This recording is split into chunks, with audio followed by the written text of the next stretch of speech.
इस कहानी में अपने पुनर्जन्म के बाद एमसी को एक ऐसी शक्ति मिलती है जो किसी ने भी पहले नहीं देखी। वो जो कल्पना करे वही हकीकत बन जाए। अगर उसे घाव ठीक करना हो तो बस सोचना ही काफी है। परफेक्ट बॉडी चाहिए, कोई ट्रेनिंग नहीं, सिर्फ कल्पना। किसी भी एलिमेंटल मैजिक को इस्तेमाल करना है, बस इमेजिन करना है कि वो उसे कास्ट कर रहा है और वो सच में हो जाता है। वो किसी भी वेपन या आर्टिफैक्ट को समन कर सकता है, बस उसकी तस्वीर मन में बनानी होती है। लेकिन शुरुआत में उसके इमेजिनेशन के नतीजे परफेक्ट नहीं होते, क्योंकि इतनी ब्रोकन स्किल को भी लेवल अप करना पड़ता है। खुशकिस्मती से उसे एक मैजिक एकेडमी के स्टूडेंट के शरीर में पुनर्जन्म मिलता है। वो जगह जहां उसे अपनी शक्ति को मास्टर करने के लिए बहुत समय मिल जाएगा। वहीं से वो अपने पास्ट लाइफ के गुनहगारों से बदला लेने की तैयारी करेगा। लेकिन उस दिन सब कुछ बदल गया।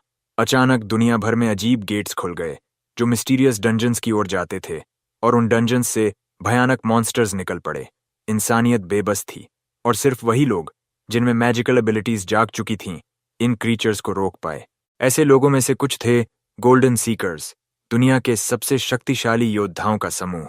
उनके नाम थे इनगोल्फ फंडिट्स, क्लॉडिया बोर्जू, नथेनियल कवेल, इवको हिदेकी और ले रुआकी। ये पांचों हीरोज किसी भी मॉन्स्टर को हरा सकते थे जो इंसानी दुनिया में कदम रखे। लेकिन सच कहें तो उनका दिल हमेशा इंसानियत के लिए नहीं धड़कता था।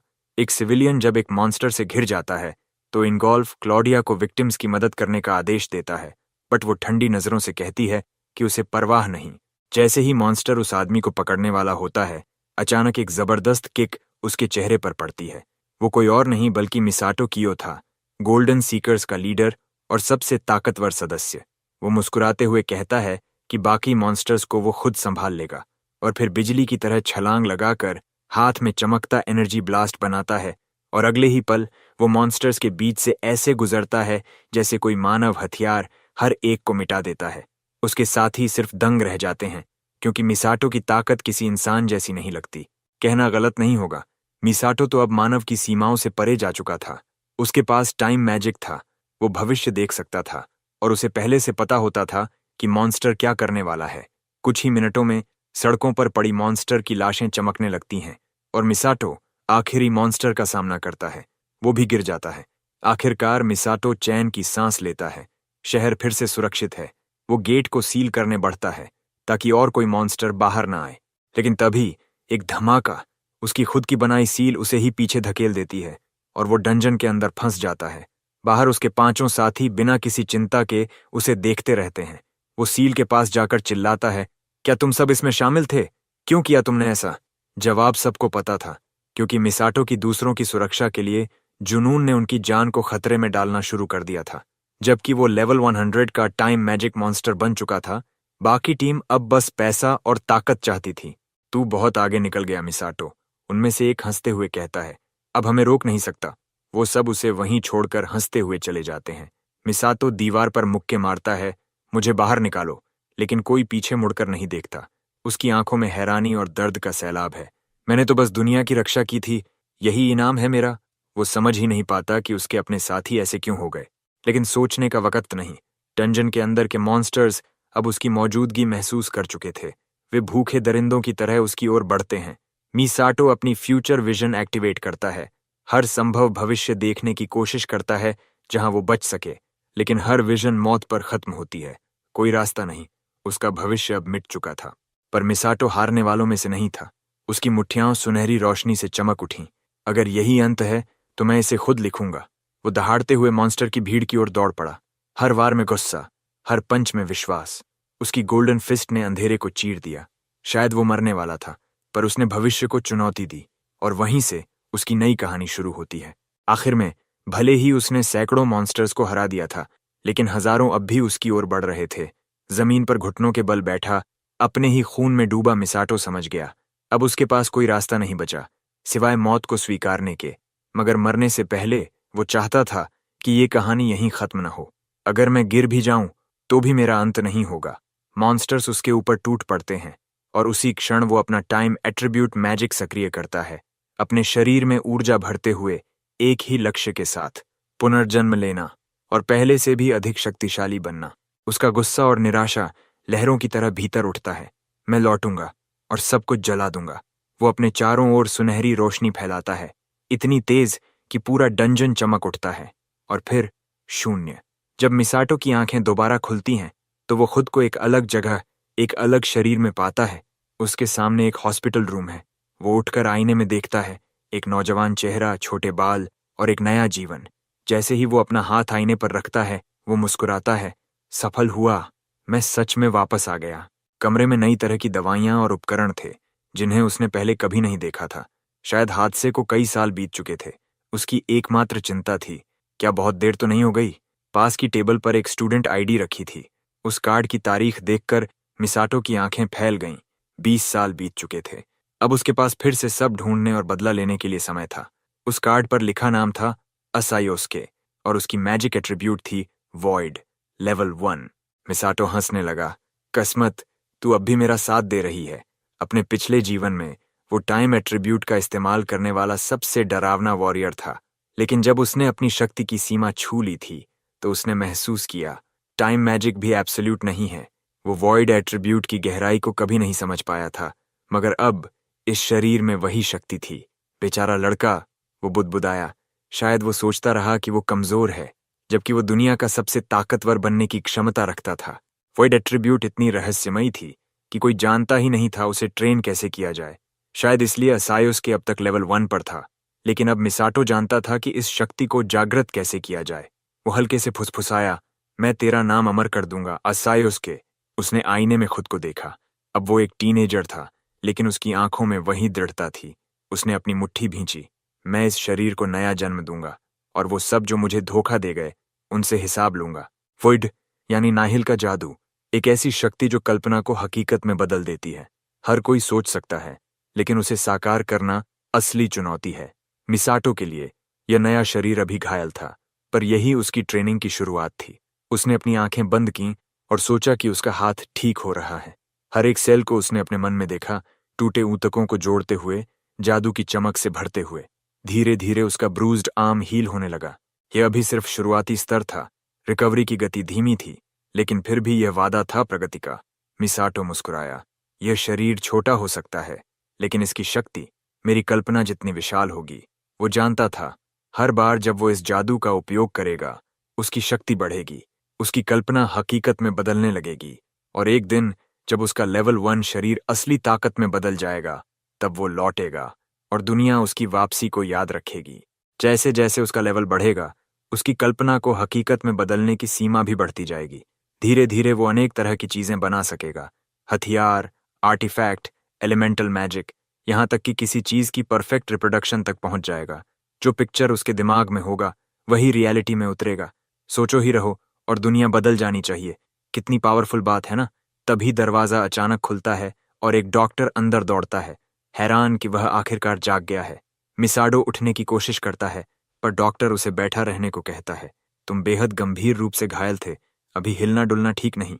यह पहली बार था जब मिसाडो ने उस शरीर के पुराने मालिक के बारे में सच्चाई सुनी। मामला इतना गंभीर था कि डॉक्टर भी चौंक गया कि वह जीवित बच गया। यह तो सेंट्स की कृपा ही होगी। सेंट्स, यह शब्द मिसाडो के लिए नया था। डॉक्टर के लिए यह आम बात थी। वह इस सेंट्स को पेंटाग्राम सेंट्स कहकर बुलाता है।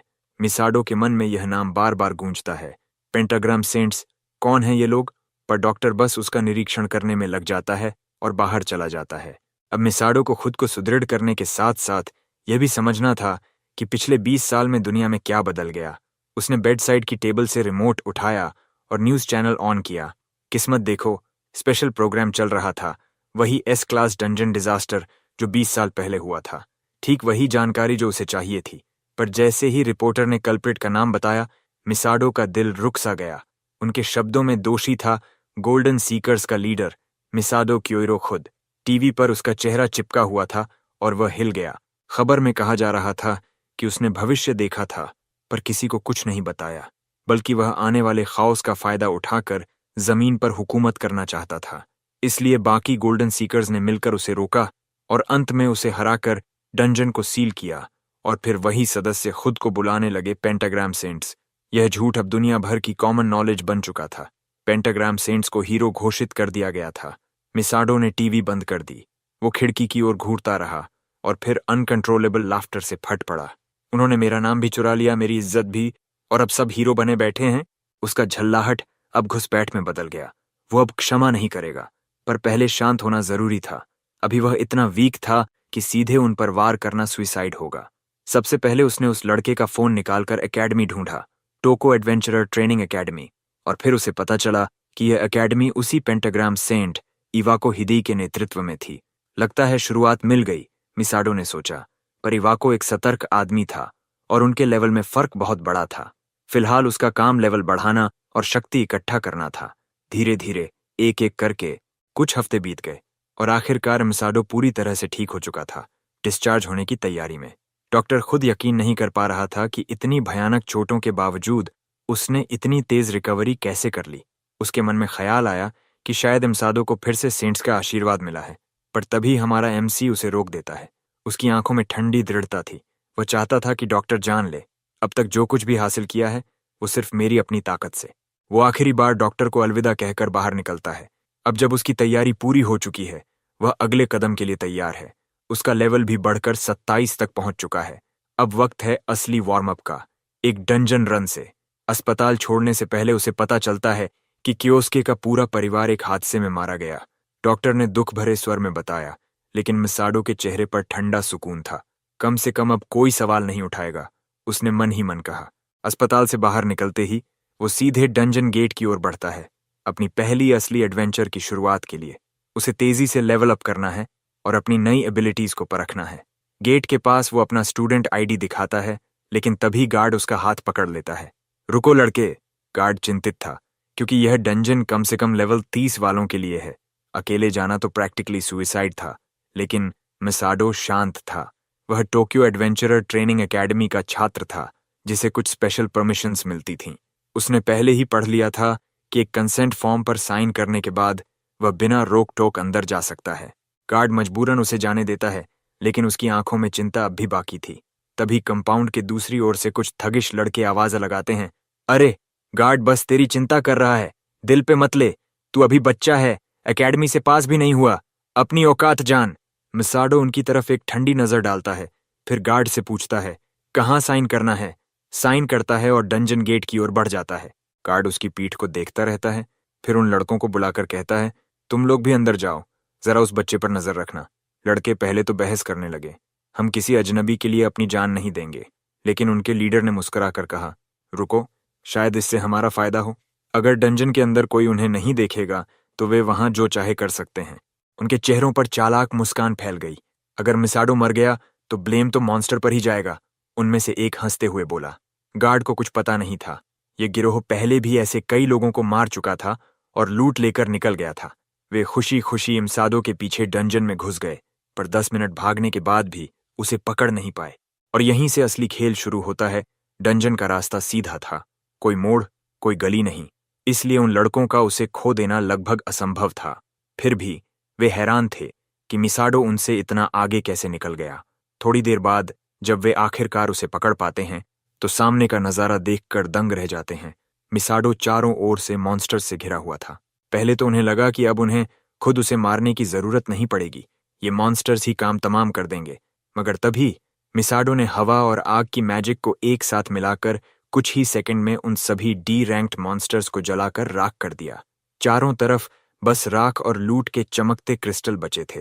वे हैरान थे, इतने सारे मॉन्स्टर्स को एक साथ मार देना, वो भी इस स्पीड से। पर डर से ज्यादा उनकी आंखों में लालच चमक रही थी। अगर हम ये लूट बेच दें तो 6 महीने तक आराम से जी सकते हैं, उनमें से एक फुसफुसाया। मिसाडो की पीठ उनकी ओर थी, इसलिए उन्हें लगा कि उसने उन्हें देखा नहीं है। यही मौका है। तीनों ने एक साथ हमला कर दिया। तीर जैसी मैजिक ब्लास्ट्स उसकी ओर दौड़ पड़ीं, लेकिन मिसाडो धीरे धीरे मुड़ा। उसकी आंखों में ठंडी चमक थी और उसने हर हमले को बिना एक सेकंड गंवाए डॉज कर लिया। ये सब उसके लिए नया नहीं था। उसकी पिछली जिंदगी में भी ऐसे लोग हमेशा रहे थे जो दूसरों की मेहनत छीनना चाहते थे। तभी एक लड़का आग से भरी फायरबॉल पंच लेकर उसकी ओर दौड़ा, पर मिसाडो उससे भी तेज था। उसने अपनी मुट्ठी पर आइस ऑरा लपेटी और सीधे उसके पेट में मुक्का मारा। आवाज गूंज उठी। लड़का हवा में उछलकर दूर जा गिरा, बेहोश। बाकी दोनों अब कांप रहे थे, उनकी सांसें भारी थीं। इस जिंदगी में मैं रहम नहीं करूंगा, मिसाडो ने बर्फीले स्वर में कहा। जो रास्ते में आएगा वही मेरा अगला कदम बनेगा। और उन शब्दों के साथ उसने उन दोनों को भी धराशायी कर दिया। एक ठंडी सुनसान खामोशी में सिर्फ उसकी सांसों की गूंज बाकी थी। कुछ घंटे बाद जब एक एकेडमी टीचर योइची का अधीनस्थ डंजन में पहुंचता है तो वहां उसे तीनों लड़कों की लाशें मिलती हैं, मगर कोई सबूत नहीं, कोई निशान नहीं, मानो हवा में सब मिट गा होया। उधर मिसाडो डंजन के बाहर अपने नए स्टैट्स को देख रहा था। डी रैंक डंजन पूरा करने के बाद उसका लेवल फिर बढ़ गया था और अब उसे एक नई वॉइड स्पेल मिली थी, इन्फो ऑब्सक्यूरिटी। इससे वो अपने लेवल डेटा और डंजन एंट्री रिकॉर्ड मिटा सकता था। अब कोई भी यह नहीं जान पाएगा कि वो वहां था। उसने ठंडी सांस छोड़ी। अब असली खेल शुरू होगा। कल उसका एकेडमी का पहला दिन था और उसे उसकी तैयारी करनी थी। रात में जब उसने कियोस्के का फोन देखा तो उसमें कुछ अधूरे मैसेजेस थे, बुलिंग, धमकी और पैसों की मांग। अब सब साफ था कि कियोस्के ने क्या सहा था। अगले दिन जब वो स्कूल गेट से अंदर गया तो एक प्यारी लड़की दौड़ती हुई आई, असाही कारेन, उसकी क्लासमेट। तुम ठीक हो ना? सुना था तुम हॉस्पिटल में थे, उसने चिंता से पूछा। मिसाडो हल्की मुस्कान देता है। उसी पल कुछ बुलीज वहां आ धमकते हैं। अरे, ये तो वही बेकार नो एट्रीब्यूट लड़का है। जिंदा कैसे बच गया तू? करिन उसके सामने खड़ी हो जाती है, डरते हुए भी उसे बचाने की कोशिश करती है। वो अभी डिस्चार्ज हुआ है, उसे छोड़ दो। उसके कांपते हाथ मिसाडो देखता है, फिर एक कदम आगे बढ़ता है। डोंट वरी करिन, अब सब ठीक रहेगा। और उसकी आंखों में वो पुरानी जानी पहचानी ठंडक लौट आती है। तब पुलिस हंसने लगते हैं। उन्हें लगता है कि वो बस एक लड़की के सामने कूल बनने की कोशिश कर रहा है, और जब कोई लड़का इतना ईगर होकर दिखावा करे तो वो उसे उसकी औकात याद दिलाने से पीछे नहीं हटते। पर उन्हें नहीं पता कि स्कूल की हायरार्की अब बदल चुकी है। जब से मिसाडो ने कमान संभाली है, उसने उस लड़के से, जिसका शरीर अब उसका है, एक वादा किया था कि वो उसका नाम पूरी दुनिया में स्ट्रॉन्गेस्ट एडवेंचरर के रूप में फैलाएगा। और मिसाडो उन लोगों में से है जो अपने वादे निभाते हैं। वो पहले बुली को टॉन्ट करता है और ये स्ट्रैटेजी शानदार तरीके से काम करती है। गुस्से में वो मिसाडो की तरफ एक स्पेल फेंक देता है। स्कूल के नियमों के हिसाब से डंजन के बाहर मैजिक इस्तेमाल करना मना है, लेकिन अब उन्हें परवाह नहीं। वो बस मिसाडो को ये दिखाना चाहते हैं कि बिना एट्रीब्यूट्स वाले लोगों को लाइन से बाहर नहीं जाना चाहिए। वो उसकी तरफ एक फायरबॉल फेंकता है, लेकिन मिसाडो उसी पल एक और बड़ी फायरबॉल बनाकर उसकी अटैक को काउंटर कर देता है। दोनों अटैक्स टकराते हैं और एक विशाल एक्सप्लोजन कोर्टयार्ड में गूंज उठता है। बाकी बुलीज हैरान रह जाते हैं, कब से कियोस्के को फायरबॉल यूज करना आ गया। मिसाडो उन कमजोर हमलों से जरा भी प्रभावित नहीं होता।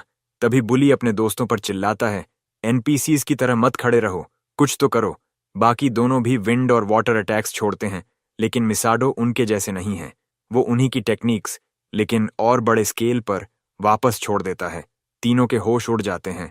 किसी ऐसे इंसान ने जो कुछ समय पहले तक नो एट्रीब्यूट था, अब एक साथ मल्टीपल मैजिक एट्रीब्यूट्स कैसे यूज कर लिए? ये ताकत उन्होंने पहले कभी नहीं देखी थी। लेकिन ये तो बस शुरुआत है। अब तक मिसाडो उनकी अटैक्स को सिर्फ नलिफाई कर रहा था।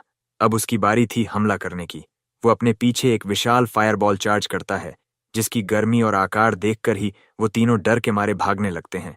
मिसाडो धीरे धीरे आगे बढ़ता है और सबसे पास खड़े लड़के को पकड़ लेता है, जो चीखते हुए भागने की कोशिश कर रहा था। वो उससे पूछता है, जब कियोस्के को मदद की जरूरत थी तब तूने कुछ किया था? वो जवाब देने से पहले ही मिसाडो उसे चेहरे से पकड़कर हवा में उठा लेता है। उसकी मुट्ठी में एक विशाल फायरबॉल जलने लगती है। उसे पता है, ऐसे लोगों के जवाब हमेशा एक जैसे होते हैं और किसी का बहाना सुनना बेकार है।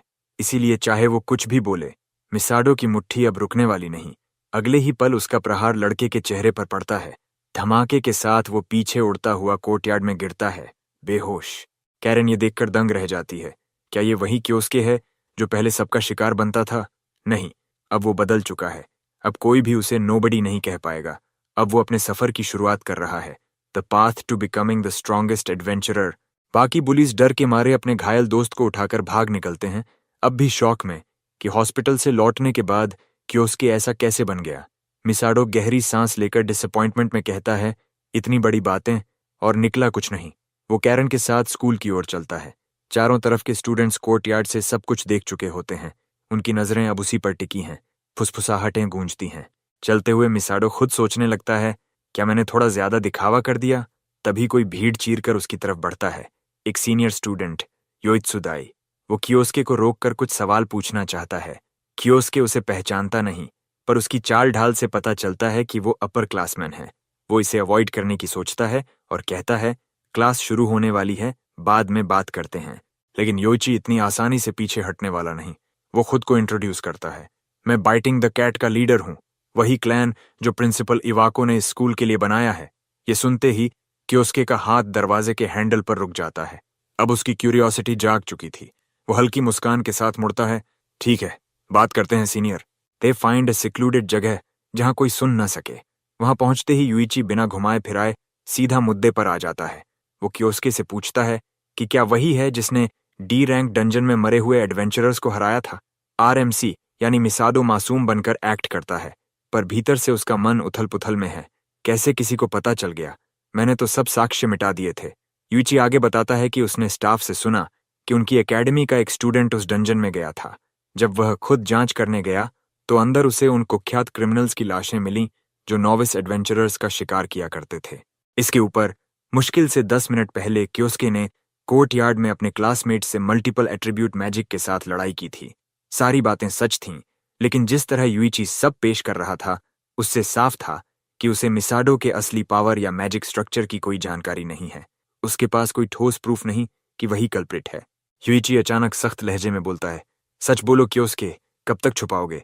लेकिन हमारा एमसी शांत रहता है।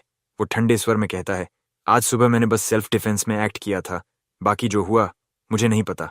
फिर वो अपनी जैकेट में हाथ डालता है और एक ऑल्टर्ड स्टूडेंट आईडी निकालता है। उस कार्ड पर उसका फेक लेवल 1 दिख रहा होता है। इसका मतलब साफ था, ऐसा वीक स्टूडेंट ये सब कर ही नहीं सकता। साथ ही उसके आईडी में लिखा वॉइड एट्रीब्यूट, जो सबको पता है कि एक बेकार ऑलमोस्ट यूजलेस एट्रीब्यूट है। युइची गुस्से में दांत भींचता है, तो ये लड़का बस मेरा वक्त बर्बाद कर रहा था। वो पीछे मुड़कर कहता है, माफ करना, तुम्हें बुलाना मेरी गलती थी। लेकिन जाते जाते वो चेतावनी देता है, बेहतर होगा सस्पिशियस एक्ट मत करना, वरना सीनियर्स के लिए मुसीबत बनोगे। कियोस्के हल्की मुस्कान के साथ उसे जाते देखता है। दिलचस्प, ये बंदा मेरे काम आ सकता है। अगर वो योइची को अपने कंट्रोल में कर ले तो प्रिंसिपल इवाको तक पहुंच आसान हो जाएगी, बिना उसे सस्पेक्ट किए। अब बस उसे तरीका ढूंढना था, कैसे इस एरोगेंट सीनियर को अपना पॉन बनाया जाए। और शायद आज वही मौका था अपनी एक्सपेरिमेंटल स्पेल को टेस्ट करने का। इस बीच योइची प्रिंसिपल इवाको से मिलने पहुंचता है ताकि डी रैंक डंजन की घटना की रिपोर्ट दे सके। इवाको शांत चेहरा बनाए उसकी बात सुनता है, फिर ठंडे स्वर में कहता है, युइची, तुम्हारे जैसे डिसिप्लिन्ड स्टूडेंट से गलती होना असामान्य है। मैंने तुमसे पहले भी कहा था, अपने साथियों के चयन में सावधानी रखो। युइची झुककर माफी मांगता है, मैं स्थिति को जल्द संभालने की कोशिश करूंगा सर। इवाको धीरे धीरे उसके पास आता है और जब तक युइची झुका रहता है, प्रिंसिपल उसका चेहरा पकड़ लेता है।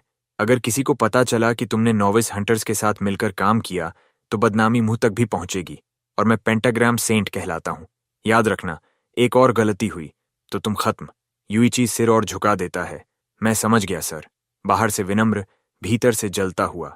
अगर पता होता कि ये हाल होगा तो मैं उन हंटर्स से ज्यादा हश मनी वसूल लेता। इवाको को अब भी उस पर भरोसा नहीं। उसकी रिपोर्ट के हिसाब से कल्प्रिट कोई 3rd ईयर स्टूडेंट होना चाहिए था, लेकिन रिकॉर्ड्स में ऐसा कोई नाम नहीं है जिसने हाल ही में डंजन एंट्री ली हो।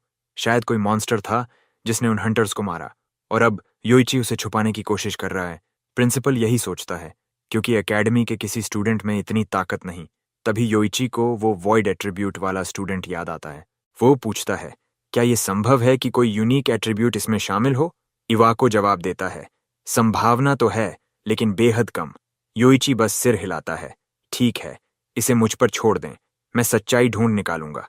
उसके मन में एक ही नाम गूंजता है, कियोस्के। अगले दिन एक नया ट्रेनिंग कोर्स शुरू होता है एकेडमी के छात्रों के साथ, एक डंजन के अंदर। और इस बार मिसाडो खुद तय करेगा कि खेल कौन चलाएगा।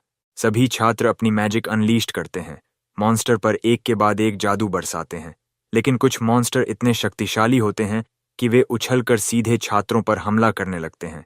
डर और अफरा तफरी में छात्र भागते हैं। तभी योइची तेजी से उनके बीच से गुजरता है और अपनी पावर से मॉन्स्टर की पीठ पर ब्लास्ट करता है। मॉन्स्टर जमीन पर गिर पड़ता है, चारों ओर धूल उड़ती है। योइची शांत स्वर में कहता है, फॉर्मेशन मत तोड़ो, काल्म रहो, ऑर्डरली रहो। उसकी आवाज में एक अजीब सुकून था, जैसे युद्ध उसके लिए बस एक और परीक्षा हो। छात्र हैरान रह जाते हैं, उनकी आंखों में एडमिरेशन और डर दोनों है। कोई आश्चर्य नहीं कि प्रिंसिपल इवाको ने उसे बाइटिंग द कैट का लीडर चुना था। अब जब आसपास के सभी मॉन्स्टर खत्म हो चुके हैं, योइची बाकी डंजन साफ करने की जिम्मेदारी छात्रों को देकर धीरे धीरे आगे बढ़ जाता है। उसकी निगाहें ठंडी हैं, लेकिन अंदर कोई और मकसद छिपा है। अब असली काम शुरू होना था, वो कारण जिसके लिए वो यहाँ आया था। वो अपनी जेब से एक पुराना सा गहना निकालता है और उसे एक्टिवेट करता है। ज्यूल की चेन कुछ पल के लिए चमक उठती है, फिर एक दिशा में इशारा करती है, डंजन के बहुत अंदर, जहां कोई छात्र नहीं गया। योइची की मुस्कान हल्की और खतरनाक थी। जैसा सोचा था, उसने बुदबुदाया, कियो के साथ कुछ तो गड़बड़ है, और यही उसका मौका था। वो मन ही मन सोचता है, अगर कियोस के वहां मर भी गया तो कोई सवाल नहीं करेगा। बस एक और स्टूडेंट जो ग्रुप से भटक गया और डंजन ने निगल लिया। ट्रेजेडी हैपन्स, वो खुद से कहता है, और मुझे रात में नींद भी ठीक आएगी। जैसे जैसे वो आगे बढ़ता है, उसकी यादें पीछे छूटती हैं, लेकिन कियो का चेहरा उसके दिमाग में गूंजता रहता है। वो सोचता है उस दिन की जब नोविस हंटर्स वाला हादसा हुआ था, और उसके बाद तो बस मुसीबतें ही आईं। अस्पताल से डिस्चार्ज होने के बाद भी बातें खत्म नहीं हुईं। जिन लड़कों को कियोस्के ने पीटा था, उन्होंने एक अजीब कहानी सुनाई। वो लड़का, जिसके पास कोई एट्रीब्यूट्स नहीं थे, उन सबको अकेले हरा गया और कई तरह की मैजिक एक साथ इस्तेमाल की। उन्होंने कहा कि उसने उनकी ही मैजिक को दोहराया और फिर एक विशाल फ्लेम पैदा की, जैसी उन्होंने कभी नहीं देखी। बात सुनकर योइची को यकीन नहीं हुआ। ये सब बहुत ओवर एग्जैजरेटेड लगता था। शायद वो लड़के झूठ बोल रहे थे। पूछताछ खत्म होते ही उसने अपने अधीनस्थों से कहा, री-एजुकेट देम। एकेडमी को वीकलिंग्स की जरूरत नहीं। लड़के रहम की भीख मांगते रहे, पर योइची की निगाहें बर्फ सी ठंडी थीं। जैसे ही वो जाने लगा, एक लड़का कांपती आवाज में बोला, वही जो कियोस्के के फायर चार्ज पंच से सबसे ज्यादा घायल हुआ था। उसकी आंखों में डर था जो झूठ नहीं हो सकता था। उसने कहा, कियोस्के अब इंसान नहीं रहा, उसके पास कुछ और ही शक्ति है। वो शब्द योइची के दिल में अटक गए, जैसे किसी ने भीतर शक का बीज बो दिया हो। सच जानने के लिए योइची ने कियोस्के को बाइटिंग द कैट की स्पेशल क्लास में डाल दिया, लेकिन वहां भी उसने बस कुछ पावरफुल इल्यूजन्स दिखाए, वो भी उतने खास नहीं जितने दावे थे। योइची मुस्कुराया, तो बस एक मैजिक आइटम वाला लड़का है, कुछ नहीं। उसे पूरा यकीन था कि वो बस एक कमजोर नॉन एट्रीब्यूट है जिसने किसी चाल से जीत हासिल की। डंजन में अंदर जाते हुए वो मॉन्स्टर के कुछ कॉप्सेस देखता है। लाशों पर आग के निशान थे, एक सिंगल हिट से खत्म हुए मॉन्स्टर। योइची कुछ पल के लिए ठहरता है, तो वो लड़के शायद झूठ नहीं बोल रहे थे, वो धीरे से कहता है, लेकिन तुरंत ही खुद को शांत करता है। फिर भी ये पावर कोई बड़ी बात नहीं। हवा में हल्की गंध थी, जली हुई धरती की। वो सोचता है, ये तो इवाको जैसा कोई भी कर सकता है। वो पेंटाग्राम ड्रॉप आउट ही सही, पर उसके ट्रिक्स कमजोर नहीं। योइची के चेहरे पर एम्बिशन की छाया झलकती है। एक दिन मैं उस बूढ़े को पीछे छोड़ दूंगा और पेंटाग्राम सेंट्स में अपनी जगह बनाऊंगा। उसकी आवाज डंजन की दीवारों में गूंजती है, और फिर मैं इस दुनिया पर राज करूंगा। सिर्फ सोचने भर से उसके चेहरे पर एक पागलपन भरी हंसी फैल जाती है। हाँ, हाँ, हाँ, उसकी आवाज डंजन की दीवारों से टकराकर गूंज उठती है। पर उसे संभलना था। किसी को भी उसके नोविस हंटर्स से जुड़े होने की बात पता नहीं चलनी चाहिए। और कियोस्के, वो तो जैसे उसके रास्ते में एक कांटा बन चुका था, जो कभी भी उसके ग्रैंड प्लान को बर्बाद कर सकता था। उसे खत्म करना ही एकमात्र रास्ता था। चेन्स उसे डंजन के एक डेड एंड तक ले जाती हैं, और उसे महसूस होता है कि उसका टारगेट पास ही कहीं है। वो मोड़ पार करता है, हवा में हल्की सड़ांध फैली है, मॉन्स्टर के खून की। लेकिन जो दृश्य सामने आता है वो उसे हिला देता है। कियोस्के शांत बैठा है, मॉन्स्टर की लाशों के ढेर पर, जैसे किसी शिकार का इंतजार कर रहा हो। उसकी नजर सीधी योइची पर टिक जाती है। काफी देर लगा दी तुमने, कियोस्के ठंडे स्वर में कहता है। इतना इंतजार करवाना ठीक नहीं। योइची की आंखें फैल जाती हैं, उसका दिल एक पल को थम जाता है। उसने मेरी मौजूदगी महसूस की, ये तो नामुमकिन था। लेकिन कियोस्के मुस्कुराता है, मानो उसके मन की बात पढ़ ली हो। अब तो शक की जगह डर ने ले ली थी। क्या ये लड़का वाकई मन पढ़ सकता है? योइची अब छिपने का नाटक छोड़ देता है और सीधे आगे आता है। तलवार की मूठ पर उंगलियां कसते हुए पूछता है, तू है कौन आखिर? कियोस्के मुस्कुराता है, तुम्हें इवाको ने चुना, ये वाकई कमाल की बात है, लेकिन उसे लेकर इतना घमंड मत पालो। फिर वो धीरे से कहता है, नोविसेस से पैसा ऐंठना, उन्हें डराना, ठीक वैसा ही कावर्डली काम जैसा तुम्हारा मेंटोर इवाको करता है। योइची का चेहरा तन जाता है। ये बातें तो कोई जान भी नहीं सकता था, लेकिन कियोस्के की निगाहें सब कह देती हैं। वो सब जानता है। फिर वो लाशों के ढेर से नीचे कूदता है। जमीन पर उतरते ही हल्की आग सी हवा उठती है। तुम दूसरों को शिकार बनाना पसंद करते हो ना? वो कहता है। तो अब जानो हंटेड होने का एहसास क्या होता है। उसकी आवाज में ठंडक थी, जैसे मौत खुद बोल रही हो। योइची समझ गया, अब ये लड़का साधारण नहीं रहा। उसने अपनी तलवार एक्टिवेट की, उस पर फायर मैजिक जल उठी। तुम्हें हराकर ही मैं अपने रास्ते से ये कांटा निकालूंगा। आग और तनाव दोनों हवा में घुल गए। योइची जमीन से उछलता है और क्योस्के पर एक जबरदस्त वार करता है, लेकिन क्योस्के उसे आसानी से डॉज कर देता है। उसकी आंखों में झलकती बेपरवाही योइची को और भड़काती है। इतना ही है, क्योस्के कहता है, और पलटवार में अपनी हथेली में एक जलती हुई फायरबॉल बनाकर उसकी ओर फेंकता है। योइची अपनी तलवार से आग को चीर देता है। दोनों एक दूसरे की ताकत पर मुस्कुराते हैं। दोनों जानते हैं कि असली लड़ाई तो अभी शुरू हुई है। तभी फ्लेम के साफ होते ही बिजली की एक धार सीधी उसकी ओर दौड़ती है। योइची उसे तलवार से रोक तो लेता है, पर उसकी बाहें कांप जाती हैं। फिर जमीन से नुकीले स्पाइक्स निकलते हैं, जिन्हें वो तेजी से काट देता है। तो ये सच है, योइची फुसफुसाता है, वो मल्टीपल मैजिक एट्रीब्यूट्स इस्तेमाल कर सकता है। उसकी नजरें अब क्योस्के की वॉइड मैजिक पर टिकी हैं, जो किसी रहस्यमय जादू जैसी थी, जिसका कोई नाम तक नहीं। पर बात वहीं खत्म नहीं होती। क्योस्के अचानक उसके पीछे प्रकट होता है, एक बर्फ की तलवार लिए हुए। योइची पलटता है और जैसे तैसे उसका वार रोकता है, पर अब वो पूरी तरह रक्षात्मक हो गया है। क्योस्के की गति बहुत अधिक थी। उसकी हर चाल में सटीकता और क्रोध दोनों थे। अब रोल्स बदल चुके थे।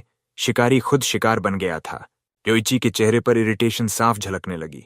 जब से ये लड़का आया है, मेरी हर योजना बिगड़ रही है, वो बड़बड़ाता है। लेकिन क्योस्के शांत है। योजना? मुझे तो पता भी नहीं तुम किसकी बात कर रहे हो। योइची के होंठों से निकलता है, एक दिन मैं इवाको को पछाड़ दूंगा, पेंटाग्राम सेंट्स में अपनी जगह बनाऊंगा। पर क्योस्के हल्का मुस्कुराता है, और तुमने उसे चुना क्यों, जब बाकी सेंट्स भी मौजूद हैं? कारण तो सीधा और साफ है, क्योंकि इवाको खुद एक पेंटाग्राम सेंट ड्रॉप आउट है।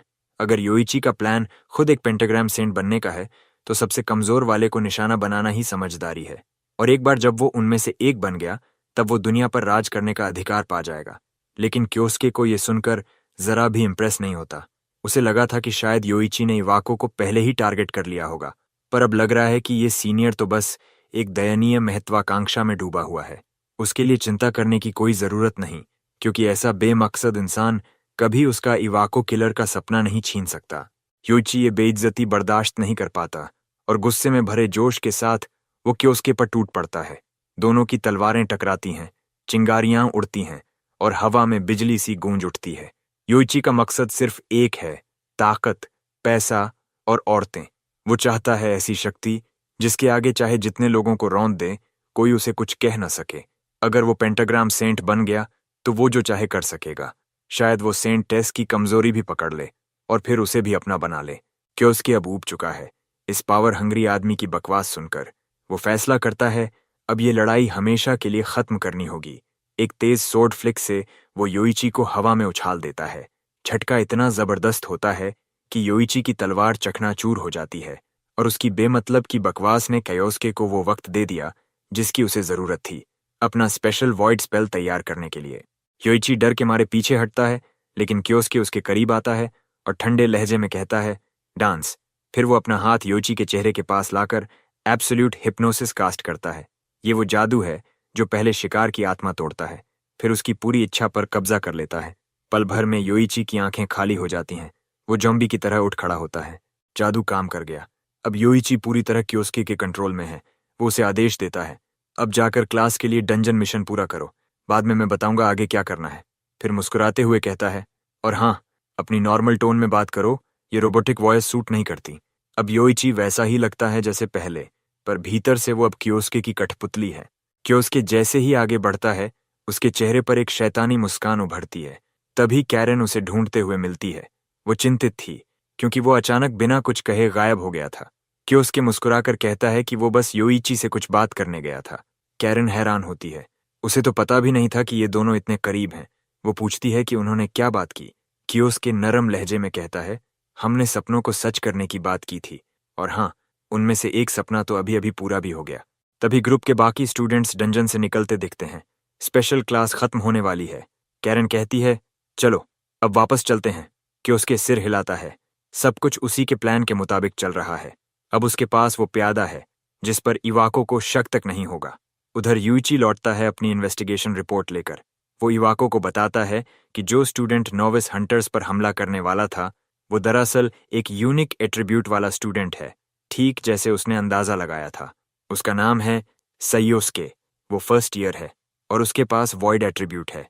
योइची कहता है कि उसने सयोस्के को पकड़ लिया है उसे यूजुअल टॉर्चर लोकेशन पर रखा गया है और उससे पूछताछ की जा रही है। वहीं छात्र ने यह भी कबूल किया कि वो मल्टी एट्रीब्यूट मैजिक इस्तेमाल करता है। ये सुनकर इवाको की आंखें सिकुड़ जाती हैं। वो पूछता है, मल्टी एट्रीब्यूट मैजिक? इसका मतलब क्या है? योइची जवाब देता है, फिलहाल तो पता नहीं, पर थोड़ा वक्त चाहिए सब उजागर करने के लिए। और फिर वो एक चालाक मुस्कान के साथ जोड़ता है, वैसे भी काफी वक्त हो गया है प्रिंसिपल को अपने विक्टिम से खुद मिलने का मौका मिले हुए। फिर वो सीधा कहता है, क्या आप खुद स्टूडेंट की टॉर्चर एंड इंटेरोगेशन संभालना चाहेंगे इवाको? ऐसी चीजों में आमतौर पर आयो खुद को शामिल नहीं करता, लेकिन इस बार, बस एक बार, उसे कोई ऐतराज नहीं है। काफी वक्त हो गया है किसी को टॉर्चर किए हुए, और ये एक सही मौका है उस बच्चे को इनाम देने का जिसने प्रिंसिपल और योइची दोनों को सिरदर्द बना रखा है। जब दोनों इस बारे में बात कर रहे होते हैं, तभी इवाको का फोन बजता है। वो योइची को जाने के लिए कहता है और आश्वासन देता है कि वो खुद बाद में वेयरहाउस पहुंचकर सब संभाल लेगा। जैसे ही योइची निकलता है, इवाको कॉल उठाता है और दूसरी तरफ से एक ठंडी, व्यंग्य भरी औरत की आवाज गूंजती है। वो उसे बड़े ही चिढ़ाने वाले लहजे में ग्रीट करती है और पिछले दिन मटेरियल बिडिंग के दौरान उसके कंपनी को चुनने के लिए शुक्रिया कहती है। इवाको उसकी बनावटी मिठास सुनकर चिढ़ जाता है और सीधा बोलता है, नाटक बंद करो, लीले रुआकी। हाँ, वही, पेंटाग्राम सेंट्स में से एक और लीले कंपनी की मौजूदा सीईओ। रुआकी मुस्कुराकर कहती है, ठीक है, जैसा चाहो वैसा ही सही, लेकिन याद रखो हम दोनों पार्टनर हैं। आखिर सरकार के प्यारे सब्सिडीज हम शेयर कर ही रहे हैं। इवाको अब भी चिड़चिड़ा है।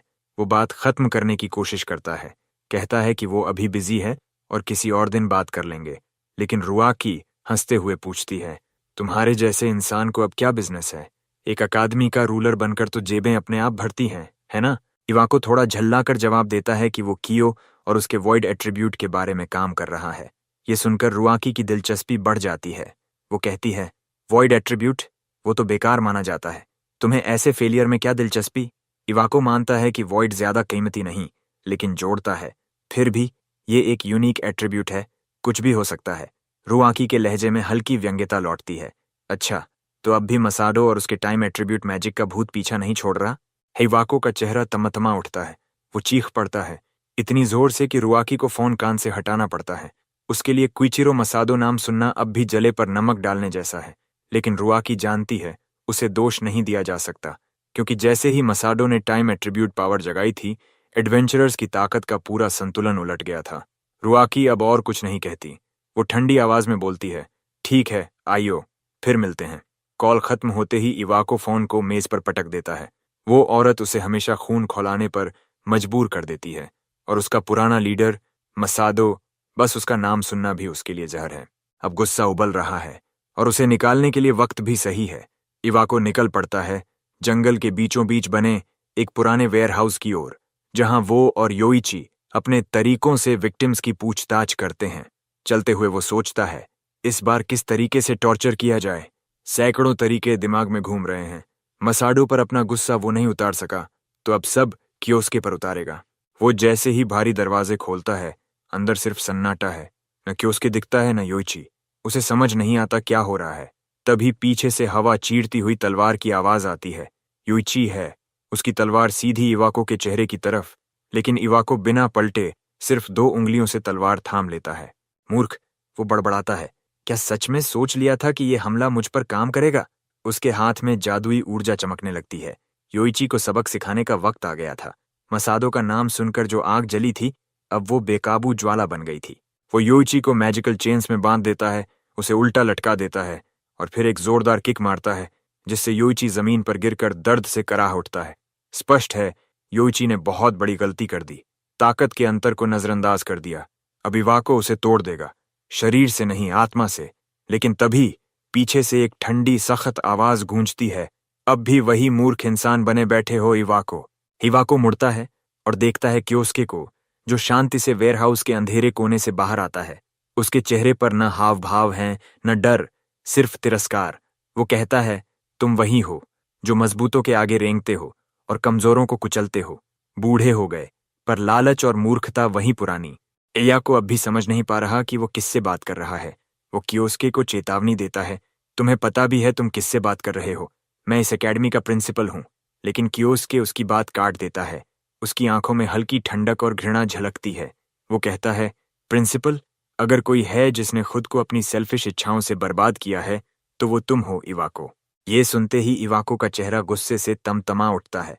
वो दांत भींचते हुए चिल्लाता है, बस बहुत हुआ, अपना स्टूडेंट नंबर बताओ, अभी के अभी तुम्हें निकाल बाहर कर दूंगा।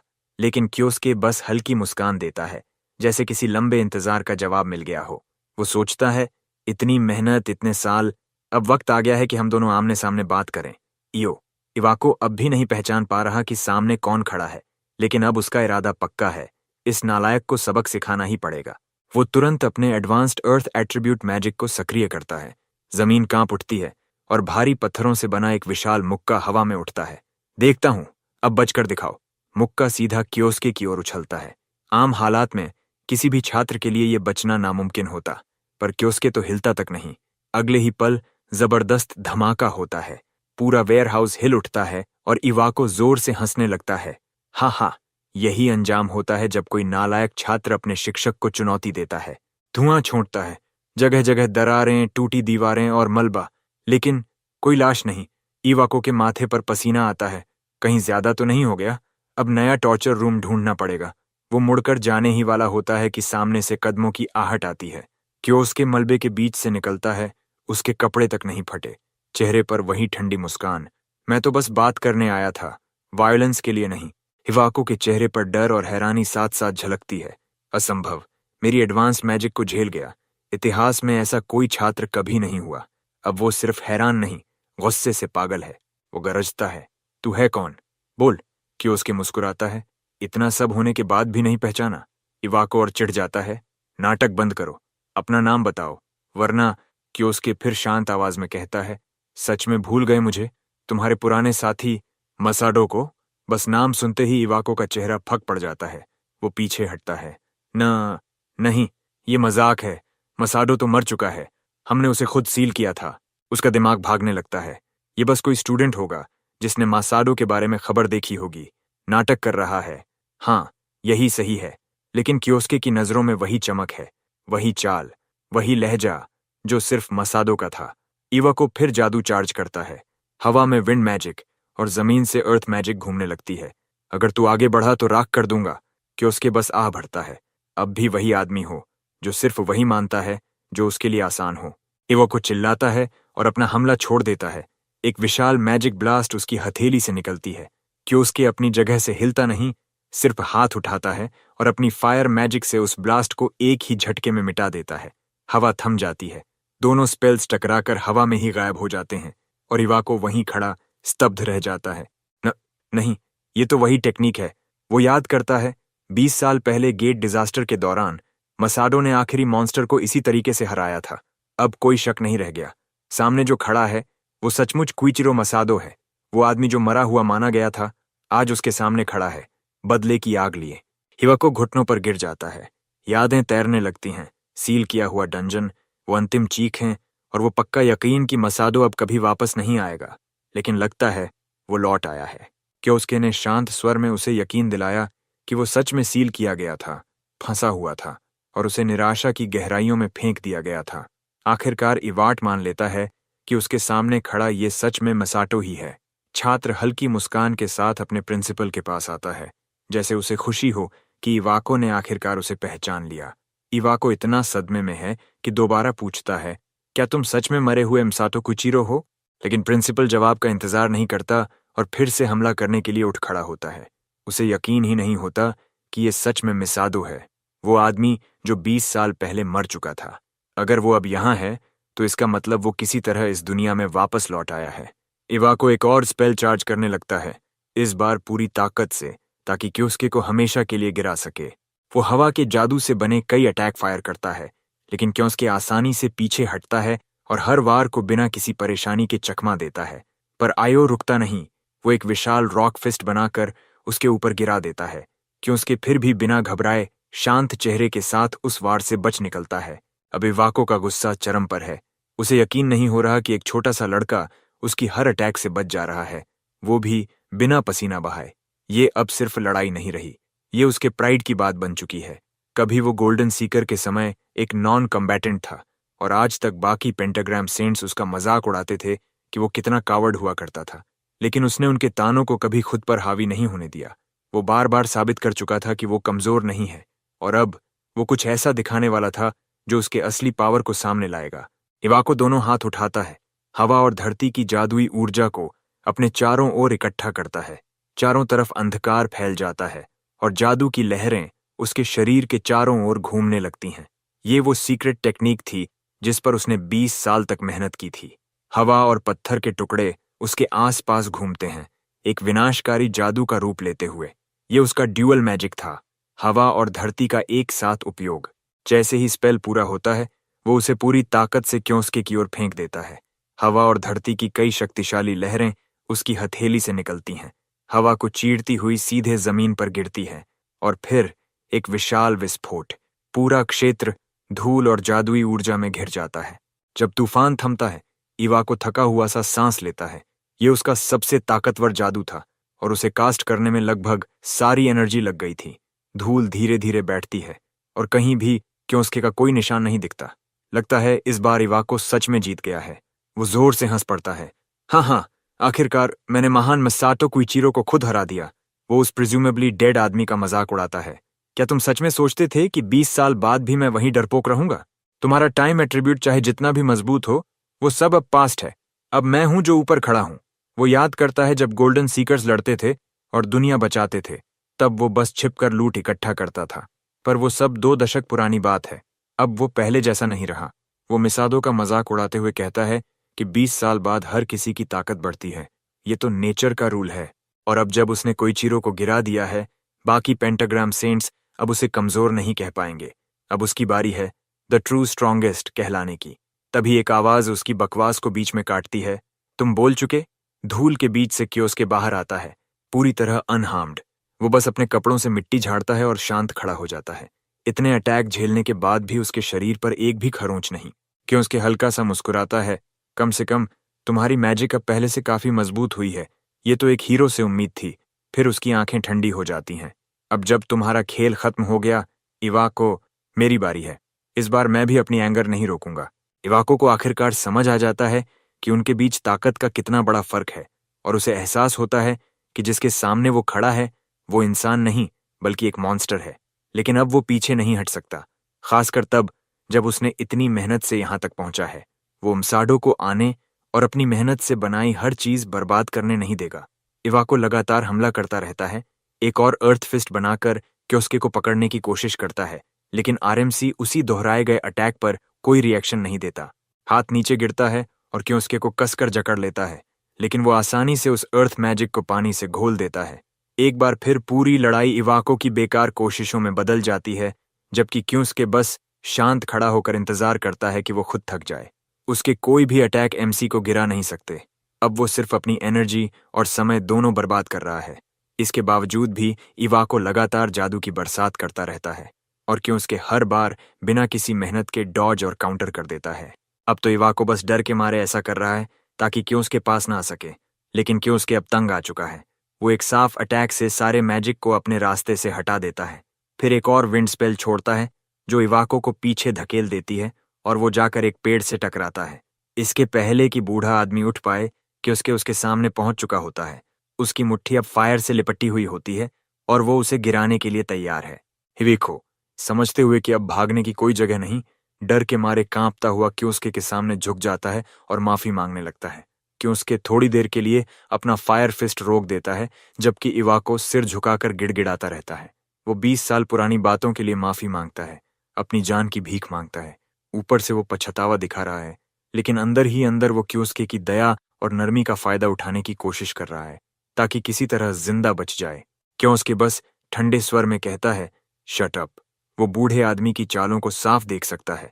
उसे पता है यही तरीका उन्होंने पहले भी इस्तेमाल किया था जब उसे फंसाया गया था। इस बार वो वही गलती दोहराने वाला नहीं है। अब क्योस्के किसी भी बेगिंग से परे जा चुका है। वो अपना जलता हुआ फिस्ट फिर से उठाता है लड़ाई को खत्म करने के लिए। हिवाको फिर से गिड़गिड़ाता है, याद दिलाता है कि वो दोनों कभी दोस्त थे, लेकिन अब बहुत देर हो चुकी है। एमसी बस ठंडे लहजे में कहता है, तुम्हें अब मुझे दोस्त बुलाने का कोई हक नहीं। अब मैं सिर्फ बदले का दानव हूं। और बिना झिझक वो अपनी जलती मुट्ठी इवाको के चेहरे पर दे मारता है।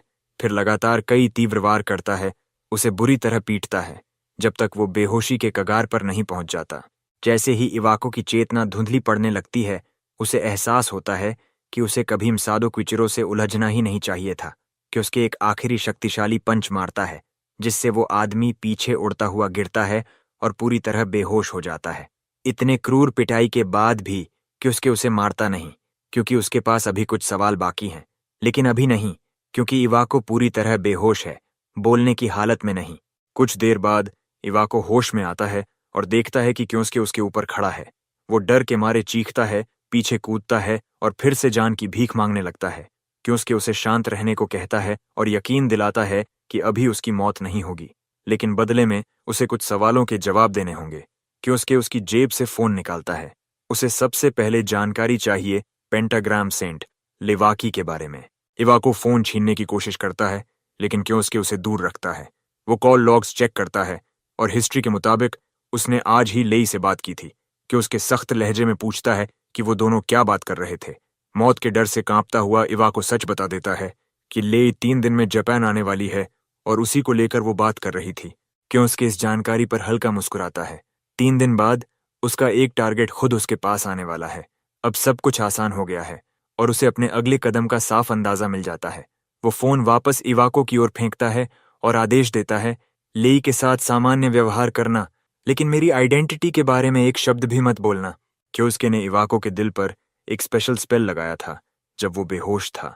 उस स्पेल की मदद से क्योंसके उसे मॉनिटर कर सकता था, और अगर इवाको ने कभी किसी को बताया कि वो कौन है, तो उसी पल उसका दिल आग में फट जाएगा। ये सुनकर बूढ़ा आदमी डर के मारे जम गया। उसका दिमाग इस जानकारी को समझ नहीं पा रहा था। कहने को अब कुछ नहीं बचा था, इसलिए क्यूसके वहां से चला गया, बस इतना कहकर कि अपना वादा जरूर निभाना। असल में क्योंसके ने कोई ऐसा मैजिक किया ही नहीं था, लेकिन वो जानता था कि इवाको कितना कायर है, इसलिए ऐसा ब्लफ भी उतना ही असर करेगा। क्योंसके एब्सोल्यूट हिप्नोसिस का इस्तेमाल नहीं करना चाहता था, क्योंकि वो चाहता था कि इवाको पूरी तरह निराशा में डूबा रहे, लेकिन अपनी समझ कायम रखे। 3 दिन बीत गए और एक साधारण सी फ्लाइट जापान की ओर जा रही थी। उस फ्लाइट में ले रुआकी बैठी थी, जो खिड़की के बाहर ऊब कर देख रही थी। तभी उसका बॉडीगार्ड उसे बताता है कि वे जल्द ही पहुंचने वाले हैं। फ्लाइट अटेंडेंट पीछे जाती है यात्रियों को सूचना देने की प्लेन अब जापान पहुंचने वाला है, लेकिन बात पूरी करने से पहले ही वो माइक में चीख उठती है। कुछ हुआ था। कुछ हथियारबंद आदमी प्लेन को हाईजैक कर चुके थे और उन्होंने फ्लाइट अटेंडेंट को बंदूक की नोक पर पकड़ रखा था। उनमें से एक ने निहत्थे यात्रियों पर बंदूक तानकर सबको जमीन पर लेटने का आदेश दिया, लेकिन लेया बिना झिझक उठ खड़ी हुई। जब बाकी लोग डर से कांप रहे थे, वो शांति से पीछे की ओर बढ़ी। फिर पलक झपकते ही उसने एक आदमी का कॉलर पकड़कर उसे मैजिक की मदद से जमीन पर दे मारा, इससे पहले कि वो प्रतिक्रिया दे सके। एक को गिराने के बाद वो दूसरे के पास भागी जिसने फ्लाइट अटेंडेंट को पकड़ा हुआ था, और उसके चेहरे पर तेज पाम स्ट्राइक मारकर उसे भी बेहोश कर दिया। कुछ ही सेकंडों में दोनों अपराधी जमीन पर पड़े थे और यात्री ऊपर देखकर दंग रह गए। उनके सामने थी लीले रुऑक्सी, जो अब बेहोश अपराधियों के ऊपर खड़ी थी। प्लेन बिना किसी और परेशानी के लैंड कर गया और पुलिस ने उन अपराधियों को पकड़ लिया। एयरपोर्ट का मालिक खुद आया उसे धन्यवाद देने, क्योंकि उसने बिना शोर मचाए सब कुछ संभाल लिया था। ले बस खुश थी कि संयोग से वो उसी फ्लाइट में थी, वरना प्लेन की प्रतिष्ठा पर दाग लग जाता। लेकिन उसके लिए सबसे दिलचस्प बात ये थी कि अपराधियों के पास जो बंदूकें थीं, वो डिटेक्टर्स में पकड़ी ही नहीं जा सकती थीं। हाल ही में कई समूह ऐसे हथियारों का इस्तेमाल कर रहे थे जो डंजन से मिले रेयर मटेरियल्स से बने थे। इसलिए लेले ने तय किया कि अब उसके स्टाफ को भी ऐसे सेल्फ डिफेंस गियर से लैस किया जाएगा। वो एयरपोर्ट के मालिक के कंधे पर हाथ रखकर सीधे कहती है कि उसे वही गियर चाहिए जो ये एयरपोर्ट इस्तेमाल करता है। वो समझ जाता है कि उसका मतलब क्या है और झुककर वादा करता है कि वो इंतजाम कर देगा। जब वे दोनों एयरपोर्ट के अंदर आ जाते हैं और किसी के सुनने का डर नहीं रहता, तो ले अपने फोन से कॉल करती है और आदेश देती है कि हाईजैकर्स को रिहा कर दिया जाए। असल में वही थी जिसने उन हाईजैकर्स को प्लेन में भेजा था, ताकि बाद में खुद उन्हें रोककर हीरो बन सके। ऐसा करके उसने न सिर्फ एयरपोर्ट ओनर से डील पक्की कर ली, बल्कि मीडिया में भी एक्स्ट्रा पब्लिसिटी पा ली। जब वो एयरपोर्ट से निकलती है तो बाहर उसके चाहने वालों की भीड़ उसका इंतजार कर रही होती है। सब उसे हीरो ले रॉक्सी कहकर पुकारते हैं और वो मुस्कुराते हुए सबको हाथ हिलाकर जवाब देती है। फिर वो टोकुगो एडवेंचरर ट्रेनिंग एकेडमी पहुंचती है और इवाको के ऑफिस में जाती है बिजनेस की बात करने। वो अब भी उस वॉइड एट्रीब्यूट स्टूडेंट को लेकर उत्सुक थी जिसका जिक्र इवाको ने फोन पर किया था। उसने पूछा कि क्या उस छात्र की जांच में कोई प्रगति हुई है। इवाको थोड़ी देर हकलाता है और फिर कहता है कि वो बस एक झूठा अलार्म था। उसके चेहरे की पट्टियां और चोटें ले की नज़र में कोई मायने नहीं रखती और वो इस बारे में कुछ नहीं पूछती, बल्कि वो सीधे अपने असली मुद्दे पर आती है। उसकी कंपनी एक नया ड्रग विकसित कर रही है और अब उन्हें अगला गिनी पिग चुनना है। उसके इरादे साफ थे। वो इस प्रयोग के लिए एकेडमी के छात्रों का इस्तेमाल करना चाहती थी। कियोस्क के कमरे से जुड़े एक ईयरपीस के जरिए पूरी बातचीत सुन रहा था। दूसरी ओर जो बातें हो रही थीं, उन्हें सुनकर उसके अंदर घृणा उमड़ पड़ी और उसी क्षण उसने तय कर लिया, उसके अगले बदले का शिकार होगी लेरुआकी। घर लौटकर कियोस्क के टीवी पर खबरें देखता है, जबकि उसका दिमाग लगातार योजना में उलझा है। न्यूज़ में लेरोकी की तारीफ हो रही थी, जिसने अपनी फ्लाइट पर हुए हाईजैक को संभाला था, लेकिन कियोस्के को इन बातों से कोई फर्क नहीं पड़ता। उसके लिए वो वही औरत थी जिसने 20 साल पहले उसे धोखा दिया था। अपनी खोज से उसने पता लगाया कि ले डंजन मटेरियल्स से बने यूनिक वेपन्स बनाती है और उन्हीं की बिक्री से उसने अपनी दौलत खड़ी की है। लेकिन जिस तरह उसने इवाको से बात की थी, उससे साफ है कि वो स्कूल और उसके छात्रों का इस्तेमाल किसी गलत मकसद के लिए कर रही है। बाहर से वो खुद को एक हीरो दिखाती है, पर अंदर से दूसरों का शोषण करती है। ये सब कियोस्के की आंखों के सामने हो और वो कुछ न करे, ये असंभव था। वो स्कूल की ओर बढ़ता है, अपने अगले कदम पर सोचते हुए। बदला लेना आसान बात नहीं थी, क्योंकि स्कूल की सिक्योरिटी अब पहले से कहीं ज्यादा कड़ी हो चुकी थी, खासकर जब से ले का उसमें हाथ पड़ा था। फिलहाल वो बस स्थिति को समझने और सही मौके की तलाश करने का फैसला करता है। हॉल में चलते हुए उसकी मुलाकात असाही से होती है, जो क्लास जाते हुए उसे देख मुस्कुरा देती है। उसकी नज़र कियोस्के के फोन पर पड़ती है, जिसमें वो लेलाइरोआकी के बारे में पढ़ रहा था। असाही छिपाती नहीं कि वो उस औरत की कितनी बड़ी प्रशंसक है। बातचीत के दौरान वो ग्रेट स्नेक ऑफ चोंगशान का जिक्र करती है, जो एक बहुत प्रसिद्ध क्लैन है जिसे लई ने ही बनाया था। उस क्लैन के सदस्य बेहद ताकतवर माने जाते हैं। काले सूट पहने जो लोग ले के साथ थे, शायद उसी क्लैन के होंगे। स्कूल के कई छात्र भी उस क्लैन या सेना के संगठनों में शामिल होने की योजना बना रहे हैं। जब वो कियोस्के से पूछती है कि उसके क्या प्लान्स हैं, तो पहले तो वो कहने वाला था कि उसे कुछ नहीं करना, लेकिन तभी उसके दिमाग में एक विचार आता है। अगर वो उस क्लैन में घुस सके तो ले तक पहुंचने का ये सबसे सही रास्ता होगा। वो मन ही मन निर्णय लेता है और असाही को धन्यवाद कहकर आगे बढ़ जाता है। असाही को समझ नहीं आता कि उसने किस बात में मदद की, पर वो मुस्कुरा देती है। दूसरी ओर इवाको अपने ऑफिस में पेपर वर्क निपटा रहा था कि अचानक उसका फोन बजता है। वो डर के मारे उछल जाता है, कॉल उठाता है। दूसरी ओर कियोस्के था। उसे एक छोटा सा फेवर चाहिए था, जो अगले बार लेके कॉल करने पर काम आएगा। उसी समय एक सुरक्षित रिसर्च लैब के भीतर सफेद कोट पहने साइंटिस्ट घूम रहे हैं। बीच में एक छात्र घुटनों के बल जमीन पर जंजीरों में जकड़ा है। उसकी हालत बेहद खराब है।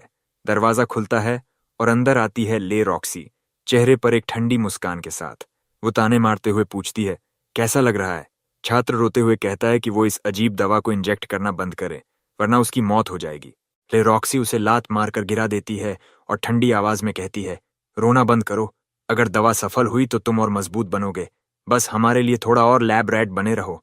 वो उंगलियां चटकाती है और 2 रिसर्चर आगे आकर छात्र को एक और इंजेक्शन लगा देते हैं। छात्र चिल्लाने की कोशिश करता है, पर दवा शरीर में जाते ही उसकी आवाज घुट जाती है और फिर वो दर्द से तड़पते हुए शांत हो जाता है। इस बार दवा ने उसकी भाषा बोलने की क्षमता ही छीन ली थी। लगता है अगर टेस्ट सब्जेक्ट के पास जादू की थोड़ी भी स्किल न हो तो ये दवा असर नहीं करती। उन्हें और डेटा चाहिए था, यानी और सब्जेक्ट्स। इसके लिए वे ग्रेट स्नेक ऑफ चियांगशॉन क्लैन के नाम पर एक रिक्रूटमेंट खोल सकते हैं, दिखावे में क्लैन के लिए, पर असल में मजबूत लोगों को पकड़कर टेस्ट सब्जेक्ट्स बनाने के लिए। ले अपने फोन पर कॉल करती है। इवाको, याद है ना हमने टेस्ट सब्जेक्ट्स पर जो बात की थी? इस वक्त लेरुआकी को ऐसे स्टूडेंट्स की जरूरत थी जो मैजिक में स्किल्ड हों, और उसने इवाको से कहा कि वो कुछ स्टूडेंट्स उसके लिए चुने। इवाको ने उसे एक नया आइडिया दिया, एकेडमी में एक सिलेक्शन रखो। इस तरह वो टैलेंटेड लोगों को आसानी से ढूंढ पाएंगे बिना किसी शक के। लेरुआकी को ये प्लान बहुत पसंद आया और उसने तुरंत सिलेक्शन की तैयारी शुरू कर दी। उधर इवाको ने कॉल काटते हुए लंबी सांस ली। वो वही कर चुका था जो कियोस्के ने उससे कहा था। अब खेल का अगला मूव कियोस्के के हाथ में था। अगले दिन लेरुआकी के गार्ड्स में से एक ने पूरे स्कूल में अनाउंसमेंट किया, ग्रेट स्नेक ऑफ चियांगशान क्लान नए रिक्रूट्स के लिए एक सिलेक्शन एग्जाम लेने वाली है। स्टूडेंट्स ये सुनकर खुश हो गए, क्योंकि ये क्लैन बहुत पॉपुलर थी। लेकिन कियोस्के ने बस हल्की सी मुस्कान दी। अब आखिरकार उसे ली तक पहुंचने का रास्ता मिल गया था। जो भी इस क्लैन में शामिल होना चाहता था वो सब स्कूल के स्पोर्ट्स फील्ड में इकट्ठा हुए, जहां सिलेक्शन एग्जाम शुरू होने वाला था। लेरुआकी का पर्सनल गार्ड रूल्स समझाने के लिए सामने आया। जब वो कंपटीशन के नियम बता रहा था, कियोस्के ने ठान लिया कि वो ये एग्जाम हर हाल में पास करेगा। इस बार उसका तरीका पहले से अलग होगा। इवाको के केस में उसने खुद को छिपाया था, लेकिन इस बार उसे सबकी नजरों में आना था, खासकर यांग शिन्यू और बाकी एग्जामिनर्स की। उसे दिखाना था कि वो कितना केपेबल है। अनाउंसमेंट्स के बाद वो सीट्स पर जाकर प्रिलिमिनरीज का इंतजार करने लगा। उसी वक्त असही वहां आई और बोली कि वो भी एग्जाम देने वाली है। कियोस्के को ये बात पसंद नहीं आई। वो नहीं चाहता था कि असही इस खतरनाक खेल में फंसे। असही जानती थी कि वो बाकी पावरफुल स्टूडेंट्स जैसी नहीं है, लेकिन फिर भी उसके अपने कारण थे क्लैन ज्वाइन करने के। उसने मुस्कुराकर कियोस्के को भी गुड लक कहा। कुछ देर बाद एग्जाम शुरू हुआ। पहला टेस्ट था मैजिकल पावर टेस्ट। एक ग्लोविंग ऑर्ब लाया गया, जिसमें मैजिक डालकर उसकी इंटेंसिटी देखी जाती थी। स्टूडेंट्स एक एक कर आगे बढ़े और ऑर्बी में अपनी पावर डाली। एग्जामिनर ज्यादातर को एवरेज मार्क्स दे रहा था, क्योंकि उनका प्रदर्शन साधारण था। फिर कियोस्के की बारी आई। उसने कॉन्फिडेंट होकर अपना कार्ड दिखाया, लेवल 30 वॉइड यूजर। एग्जामिनर ने उसे देखकर ज्यादा उम्मीद नहीं रखी, मगर अगले ही पल कियोस्के ने अपनी शक्ति छोड़ दी। ऑर्ब इतनी तेज चमकी कि सबकी आंखें चौंधियां गईं। मैदान में खामोशी छा गई। जब रोशनी कम हुई, एग्जामिनर ने उसे एस ग्रेड दिया। अगला टेस्ट था मैजिक स्किल डेमोन्स्ट्रेशन। अब स्टूडेंट्स को अपनी एट्रीब्यूट्स दिखानी थी। कियोस्के ने पहले एक बेसिक अर्थ स्पेल किया, फिर तुरंत एक वाटर बॉल बनाई। सब चौंके, पर असली शॉक तब मिला जब उसने फायर, लाइटनिंग और एयर सभी एलिमेंट्स एक साथ कॉन्जर करके हवा में स्थिर रख दिए। पूरा मैदान हैरान था। इतने सारे बेसिक एट्रीब्यूट्स को एक साथ मेंटेन करना नामुमकिन माना जाता है। यही थी वॉइड एट्रीब्यूट की सच्ची ताकत, जिसे अब तक बेकार समझा गया था। असाही दौड़कर आई और उसे बधाई दी। फिर उसकी बारी आई। उसने ड्राइड प्लांट्स पर लाइट मैजिक डाली और उन्हें जिंदा कर दिया। बाकी स्टूडेंट्स हंस पड़े। बस इतना ही, पर कियोस्के जानता था कि लाइट एट्रीब्यूट रेयर है और असाही में भी उतनी ही पोटेंशियल है जितनी उसमें। पर एग्जामिनर्स शायद उसकी स्किल को समझ नहीं पाएंगे। तभी यांग शिन्यू उसकी फाइल पर निशान लगा देता है। वो उसे पोटेंशियल टेस्ट सब्जेक्ट मानता है। कियोस्के को अंदाजा नहीं था कि उसकी दोस्त अब खतरे में है। आखिरी स्टेज थी 1-on-1 ड्यूअल। स्टूडेंट्स का सामना सीधे ग्रेट स्नेक ऑफ चोंगसान के एग्जामिनर्स से था। जीत हार का सवाल नहीं था, बस परफॉर्मेंस से अंक मिलते थे। कियोस्के का मुकाबला सबसे ताकतवर एग्जामिनर से हुआ। एग्जामिनर मुस्कुराया। चलो देखते हैं, तुम्हारा दिखावा असली लड़ाई में टिकता है या नहीं। उसने अर्थ मैजिक से भारी हमला किया, पर कियोस्के ने विंड मैजिक से सारे ब्लास्ट्स मोड़कर उसी पर लौटा दिए। सब दंग रह गए। जब एग्जामिनर ने सिर उठाया, कियोस्के पीछे खड़ा था, उसकी गर्दन पर बर्फ का तेज आइसिकल। विनर घोषित हुआ। कियोस्के ने एग्जाम जीत लिया था।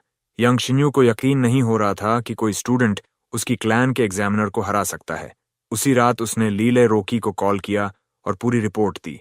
जब उसने बताया कि एक स्टूडेंट ने एग्जाम में असाधारण प्रदर्शन किया और उसके पास वॉइड एट्रीब्यूट है, तो लेरॉक्सी की आंखें चमक उठीं। उसने मुस्कुराते हुए कहा, तो वही है, इवाको वाला लड़का। अब उसे अपने प्रयोगों के लिए एक नया गिनी पिग मिल गया था,